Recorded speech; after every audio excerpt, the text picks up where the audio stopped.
This is Nissan In-Game Live. I'm Michael Barkann with Ron Jaworski.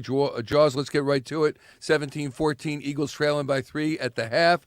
We had asked the question pregame on the pregame show for the 125th matchup between the teams, whether this would be a barn burner, and so far it has, with one exception. 19 seconds remaining, and Jalen Hurts is hit.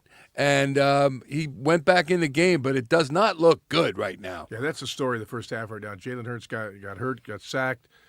It looked like DeMarcus Lawrence, kind of fell on the outside of his left knee. You could see he was diving to bring him down.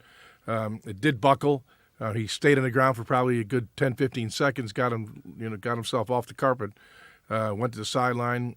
Who knew if he was going to come back in? But he came back and handed the ball off. So obviously there was something wrong with the knee, and it's right now that's concern. How serious is it? He walked off the field. He somewhat limped into the locker room at halftime. You never want to play doctor, but there's clearly something wrong with that knee. There's also tough and being tough, and then there's reality. And here we are in week 9, Yep. and long way to go, even with a bye week coming up. And they have now started this gauntlet of games against real tough competition. After the bye, it's Kansas City. We know the whole bit. Even should they win today, and I still think they can, and we have every reason to believe that Hurts will be back in for the second half. It's just not a good outlook to see if this is something chronic. Well, no question about it. We know Jalen is tough. He doesn't have to prove anything to anybody. He's tough. But I clearly worry about, like you're talking about, the future right now. I'm sure we knew at least for 2 weeks now he's had this bruised knee. No one really knew the extent, what degree, what it was. But he was clearly limping a couple weeks ago when he got hit on a sideline run. He hasn't been the same mobile guy in the quarterback in the pocket as a quarterback needs to be. So I mean, he wants to play, but sometimes the doctors say, you know what, we're risking further injury here. Maybe it's best you get this second half off. You get a bye week next week, get another week off, so you're looking at a couple weeks now before you have to play again. I'm not, like I said, I hate to play doctor, but I think you got to weigh all the options in this situation. How bad is he hurt? That's going to be the evaluation made at halftime. And Jalen will want to play. He's going to want to play if they hold him out for his own good. And I hate to speculate, but this could happen if Marcus Mariota's in there for the second half. He has not played this season so far in a game, thank goodness, because it's been Jalen Hurts. What are we to expect with the backup quarterback who's been an erstwhile starter? Yeah, I mean, but Marcus Mariota struggled, in the preseason for the Eagles. He didn't look sharp. He was brought in to be the backup quarterback. He's been a veteran player that's had very good moments, but he has not been as consistent as you'd like to have. But he's never had the kind of weapons he has on this team or the team to surround him or an offensive line. So I think if Marcus Mariota has to play eventually in this game or somewhere down the road, I'm fine with that. I'm fine. I think Marcus has been a proven, capable NFL quarterback throughout his career. Let's talk a little bit about Dak Prescott, and this guy is just a beast to bring down. Forget about the way he passed the ball. How many times do you think they had him done? And he's 10 of 16, 153 yards, 2 touchdowns, passer rating of 133.6. Why can't the line get to him? They did once. They did, and they're getting pressure on him. He's kind of like a little snake in that pocket, man. He can get in and out of it. The guy that surprised me in this game has been Jake Ferguson, the tight end. Yeah. I'm watching, him catch the football, but then I'm watching when they show the replay in his route running. I mean, he's got some quickness. He's got some separation, and he's presenting a problem. We know CeeDee Lamb is CeeDee Lamb. He's going to get his catches, but when you look and see a guy like Jake Ferguson catching 4 for 62 and a touchdown, been targeted 4 times as well, so he's 4 for 4. He's a guy that I'm concerned about right now. He's creating some havoc for that secondary of the Eagles. How would you adjust defensively coming out for the third quarter?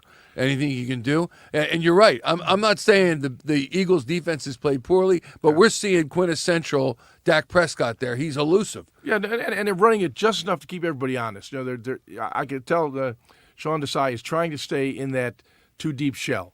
He doesn't want to give those guys a one-on-one opportunity. And for the most part, I think he's done a good job. If you look at Dak, he's 10 of 16, 153, but they haven't given up those big explosive plays. They've given up a couple big plays, and they've been on extending plays where he's broken the pocket and found guys open down the field. But I think within the scheme, the defense is doing well. It's Dak breaking it down by extending the plays. We also talked in pregame about Arizona beating Dallas, 222 yards rushing. San Francisco beating Dallas, 170-plus yards rushing. They've rushed it 12 times, excluding Hurts' carries. Do they need to put the ball on the ground more to be more effective? If you look at the rushing in the first half, obviously Jalen has 5 carries, so some of those are the tush push.